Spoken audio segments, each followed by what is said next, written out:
लोग पढ़ने वाले हैं दो चर वाले रैखिक समीकरण। ये बिहार बोर्ड का टोटल एक्सरसाइज है, हम लोग उसी को पढ़ेंगे। तो आज तो इंट्रोडक्शन होगा। तो अब सवाल यह है कि दो चर वाले रैखिक समीकरण है तो एक चर कहाँ गया। ठीक है, तो आपने क्लास 9th तक वही पढ़ा होगा, क्लास 8 तक पढ़ा होगा कुछ, क्लास 9th में थोड़ा सा इंट्रोडक्शन भी पढ़ा होगा, लेकिन 10th में आने के बाद दो चर वाले रैखिक समीकरण की युग्म के सरलता आपको हल ढूंढना है। खैर यहाँ बढ़ाते हैं।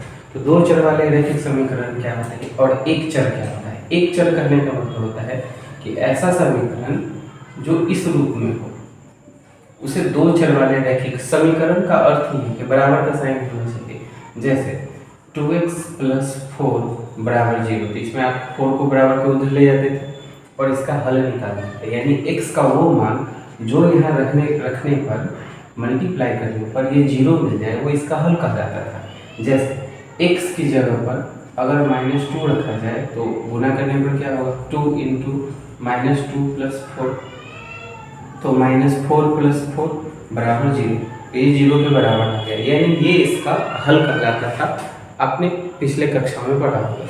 दो चर करने का मतलब होता है यहाँ पर एक चर मान है x, ठीक है, यानी वेरिएबल जिसको हम लोग कहते हैं, और ये जो a और b होता है वो कांस्टेंट होता है, यानी अचर मान होता है। याद रखिएगा, ये चर मान होता है, इसको हम लोग वेरिएबल कहते हैं, यानी ये हमेशा बदलते रहता है। और ये a और b जो है ये कांस्टेंट होता है, ये कभी बदलते नहीं। जैसे यहाँ पर 2 हो गया, 4 हो गया, ये कभी बदलेगा थोड़ी ना, ये तो सेम रहेगा। तो फिर वैसे समीकरण जिनमें दो वेरिएबल आपको मिल जाए उसे दो चर वाले रैखिक समीकरण कहते हैं। जैसे यहाँ पर y और x दो वेरिएबल आपको मिल जाए, इसलिए ये दो वेरिएबल वाले यानी दो चर वाले रैखिक समीकरण कहते हैं। इस तरह के समीकरण आपने क्लास 9th में थोड़ा सा इंट्रोडक्शन देखा होगा, कुछ आपको मिला होगा, जहाँ पर 9th में केवल ये बताना होता था कि यहाँ पर a क्या है, b क्या है, c क्या है। तो x की जगह x है, a की जगह पर 2 है, b की जगह पर 3 है और c की जगह पर 4 है। ये आपको बताना होता था क्लास 9th में, जो आपने शुरू में पढ़ा होगा। ठीक है, तो इस तरह से हम देखते हैं ये दो चर वाले रैखिक समीकरण है, लेकिन इनके घात कितने हैं। तो घात करने का मतलब होता है कि इसके ऊपर पावर कितनी है, यानी आपको एक घातीय दो चर वाले रैखिक समीकरण जिनके घात 1 हो आपको वो पढ़ना है। ठीक है, यानी x के ऊपर कितना घात है, यानी पावर 1 है, तो 1 है, तो आपको इस तरह के समीकरण के युग्म के रूप में पढ़ना है। अब युग्म क्या होता है वो समझते हैं। ठीक है, तो युग्म कहने का मतलब है कि जब दो अलग अलग टाइप के आपको इक्वेशन मिलना चालू हो जाए। जैसे एग्जाम्पल के तौर पर एक क्वेश्चन लेते हैं, 2x + 3y + 4 = 0, 3x + 6y + 2 = 0। तो ये दोनों एक ही प्रश्न के ये दो अलग अलग दो चर वाले रैखिक समीकरण हैं और इन दोनों का सॉल्यूशन हमें एक हल में करना है। तो यही कहलाता है दो चर वाले रैखिक, एक घातीय दो चर वाले रैखिक समीकरण जो एक घातीय हो लेकिन युग्म के रूप में हो। अगर दो चर वाले रैखिक समीकरण युग्म के रूप में होंगे तो उन्हें बनाने के टोटल हम लोग 5 विधियाँ पढ़ेंगे, लेकिन जरूरी नहीं कि बोर्ड एग्जाम में आप 5 विधियों का इंजेक्ट कीजिए। आप कोई भी विधि से बना सकते हैं, ऐसा कोई क्वेश्चन पेपर में लिखा नहीं होता है, खासकर बिहार वाले बोर्ड वाले बच्चों को, कि आपको उन्हीं मेथड से बनाना है। तो 5 विधियाँ कौन कौन है उसे आज हम देखते हैं। तो हमारे पास 5 विधियाँ हैं दो चर वाले रैखिक समीकरण के लिए। ठीक है, पहला तो आप ये समझिए, आप डिफिनीशन लिखने को लिख सकते हैं। ठीक है, ऐसे समीकरण जिसमें दो चर मान, जैसे दो चर मान उपस्थित हो, अर्थात ax + by + c = 0, जहाँ x और y चर मान है और a b c अचर मान है, अर्थात कांस्टेंट टर्म है, वैसे समीकरण को एक चर वाले दो चर वाले एक घातीय समीकरण कहा जाता है। अब सवाल ये उठता है कि इसके बनाने के कितने मेथड है। तो इसके बनाने के टोटल 5 मेथड है। आपको 5 मेथड जानने नहीं है, लेकिन बिहार बोर्ड के ऑब्जेक्टिव वाले सेक्शन में आपसे पूछा जा सकता है कि इसे बनाने के कुल कितने मेथड है। ऑप्शन होंगे 3, 4, 5, तो जो भी हो आपको टिक ऑफ बनाना है। ठीक है, तो इसके बनाने के देखते हैं कितने मेथड है। तुलनात्मक विधि, तुलनात्मक विधि, ठीक है, इसे इंग्लिश में कंपैरिजन मेथड कहते हैं, इसको कंपैरिजन मेथड कहते हैं। दूसरा होता है प्रतिस्थापन विधि यानी सब्स्टिट्यूशन मेथड।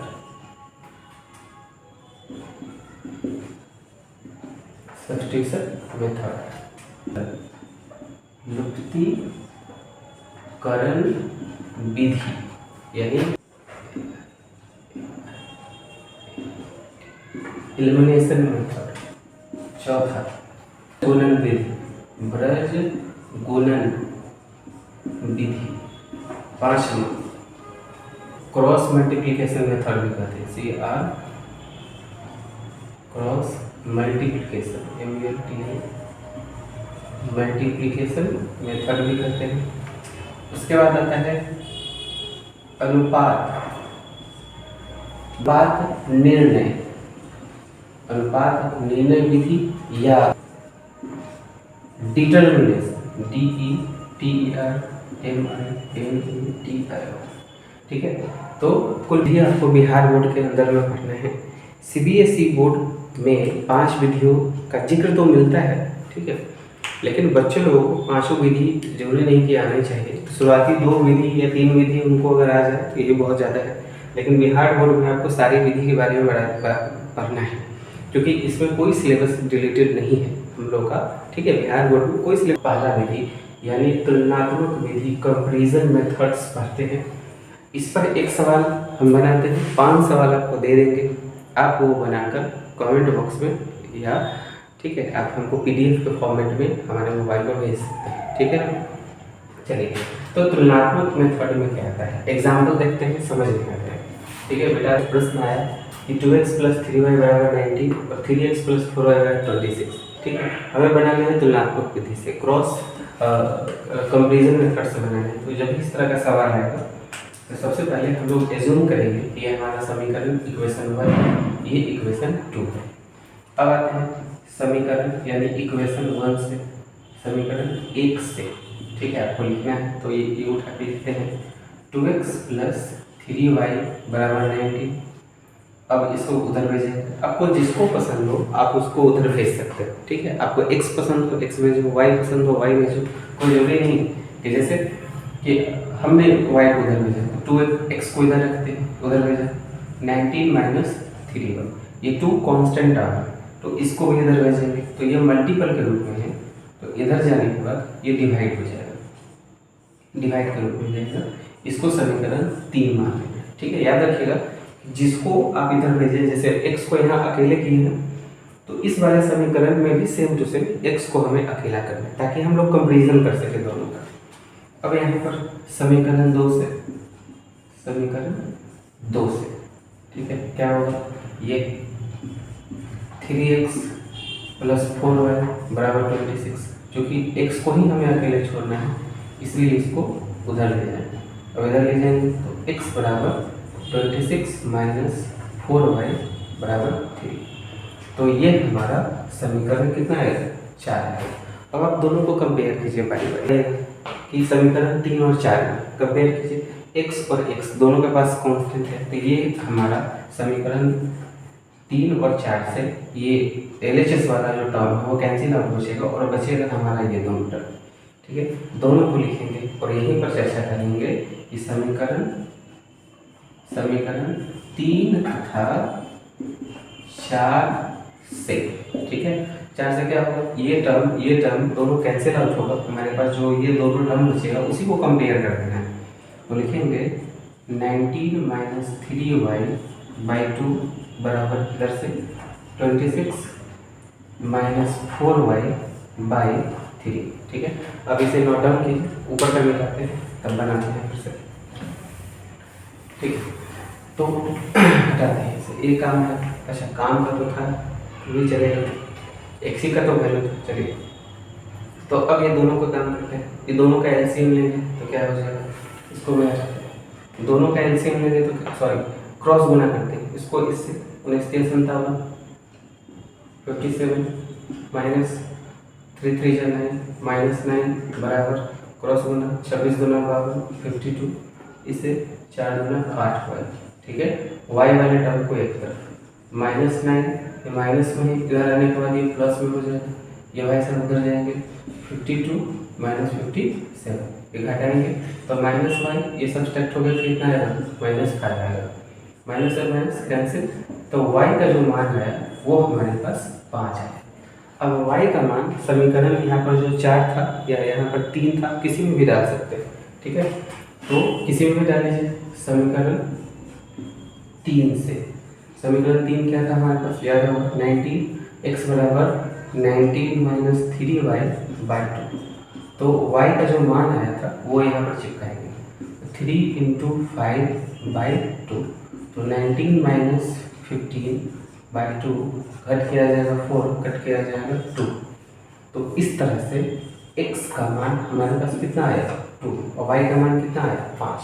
तो इस तरह से ये दो अलग अलग हमें वैल्यू मिली और यही आपको करके दिखाना है, किस मेथड से, कंपेरिजन वाले मेथड से। अगर आपको ये सही लगा हो तो आप इस मेथड का उपयोग करो और बना सकते हो। खैर, तो अंत में आपको बजाते से ऐसे लिख कर दिखाना है x, y बराबर 2, 5, ये आपको ठीक से लिखना है याद होगी, तो 2 नंबर वाले सेक्शन में आपको 2 मार्क्स मिलेंगे। इसी मेथड पर 5 सवाल छोड़े जा रहे हैं, आप उसे बनाइए, ठीक है।